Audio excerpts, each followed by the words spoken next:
Je me trouve actuellement avec Isabelle Bariol qui expose à l'espace culture Jean Jaurès à Vauvert une exposition qui s'appelle Entre deux eaux. Est-ce que vous pouvez un petit peu nous parler de votre parcours ? Je suis née, j'ai grandi à Montpellier et j'habite actuellement à Toulouse.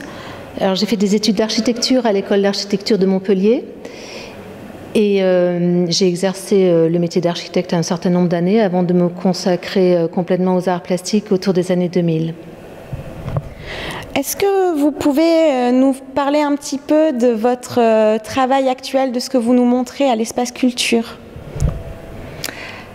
L'expo que je présente s'appelle Entre deux eaux.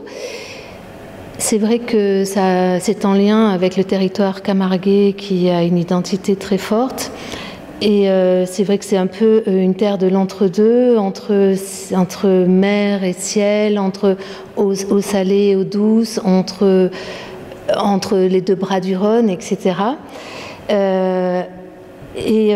Pour cela, donc, je parle à la fois des eaux terrestres à travers la mer, les étangs, les canaux, les roubines, etc. et les eaux célestes avec les nuages qui entrent en dialogue permanent avec les étendues d'eau qui sont omniprésentes en Camargue. Cette thématique est pour moi l'occasion en fait de présenter différentes séries que je poursuis et qui sont en cours actuellement dans mon travail, à savoir un travail sur les reflets, sur les nuages, sur les flous, sur l'horizon. Et donc c'est une exposition un petit peu transversale sur ces différentes séries qui d'ailleurs prennent des modes d'expression assez différents puisqu'il y a à la fois de la peinture, de la céramique, du cyanotype et quoi d'autre ? De la gravure et des monotypes. Voilà, du travail à la presse. Vous utilisez une grande diversité de matériaux. Quels sont vos médiums de prédilection exactement ? De quelle manière cela se traduit-il dans votre travail ? En fait, j'adapte, je vais chercher le médium qui convient à mes recherches au fur et à mesure de l'évolution de certaines séries. C'est comme ça que je me suis initiée de manière complètement autodidacte à la technique du cyanotype parce que je travaillais sur les empreintes et c'était une période où j'avais besoin de faire des empreintes de lumière et donc il fallait forcément passer par une technique photographique, mais comme ça devait avoir lieu en extérieur, que ça devait être des photogrammes, tout ça, c'était le truc qui répondait à mes besoins. Ensuite, ça a été pour le travail en volume, l'initiation, le retour à la Terre, si je puis dire, et à la troisième dimension.